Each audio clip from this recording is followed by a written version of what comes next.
So this time last year, the prospect of Democrats flipping control of the U.S. Senate was farcical, silly, unimaginable.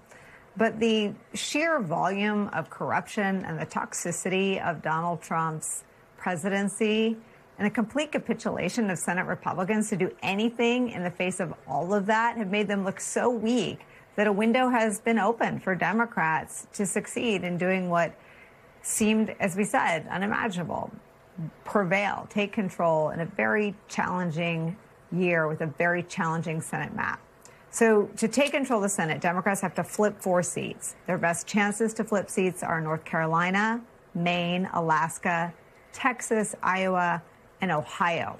All but Maine are states that Donald Trump won. Democrats also have to hold on to seats that they currently hold in Michigan and Georgia, states also won by Donald Trump in 24. New polling released in the New York Times today highlights the very real opportunity Democrats have to flip the chamber, thanks to a strong crop of candidates and a Republican Party, again, doing nothing, simply allowing themselves to be dragged down by the searing unpopularity and brazen corruption of Donald Trump and voters' very pessimistic view of their personal economic status. I want to bring in senior contributing editor Michele Norris. Heilman is still here. Michele, it's amazing to be reminded again by the voters, by the people, of just how dynamic and volatile their political alignments are. Not necessarily on the fringes, but certainly in the sprawling middle among independents and swing voters. It's interesting to see this swing, what appears to be a swing to the left. But I think one of the things that is striking me is that labels don't mean the same thing that they used to. And for a long time, to be called a left-wing radical was something that you would have to wear as a millstone around your neck. You'd have a lot of explaining to do. You'd have to maybe swing to the center to show that that label didn't apply to you. You know, when you talk about the sheer level of toxicity and corruption that we're facing in this administration, right now, people are looking for candidates who are willing to put their gloves on and fight. And if you are seen as someone who was left-wing, that doesn't carry the same kind of weight that it did perhaps in the past. If you're seen as someone who's even radical, as long as you're willing to take the fight to this bunch that's in control in Washington, D.C., that is appealing to people. And the other thing about democratic socialism, because that's apparently, that's what we're really talking about, particularly with the results that we see coming out of Colorado.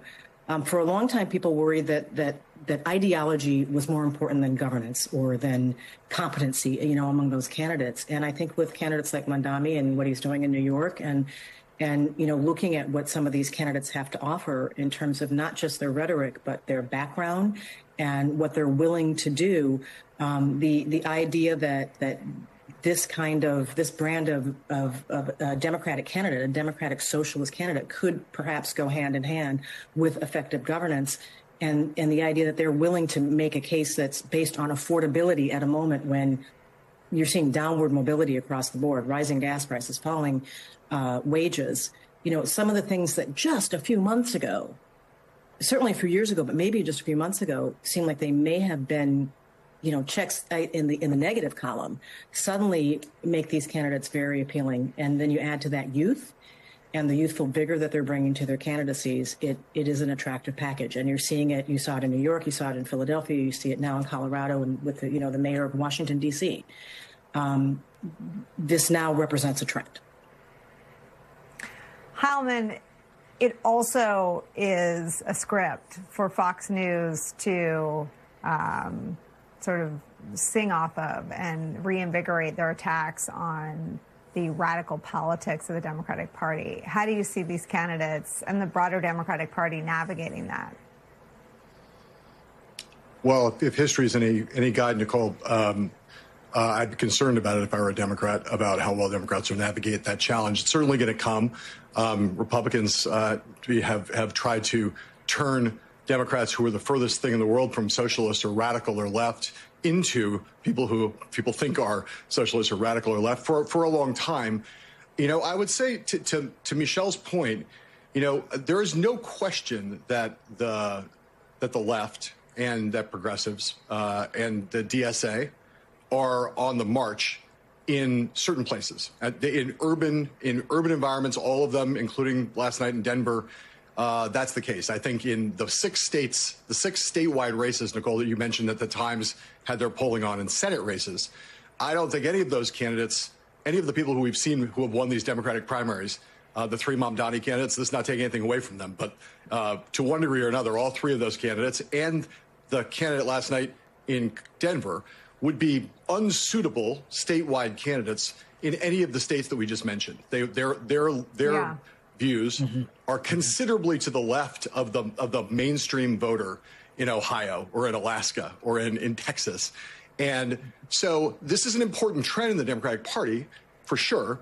And I would think it's a trend that, but it's not yet a national thing, and it's certainly a thing that's not yet washing across purple states in the country. The other thing I'd say is that if you look at a lot of these races, and particularly this Denver case, the incumbent that got beat there last night, Diana DeJette, 15-term incumbent, and I would bet that all 3 of us can remember a day when a 15-term incumbent, when that would spell, in a lot of voters' minds, experience, expertise, constituent service, knowing how Washington works, being able to provide for her district in a good way.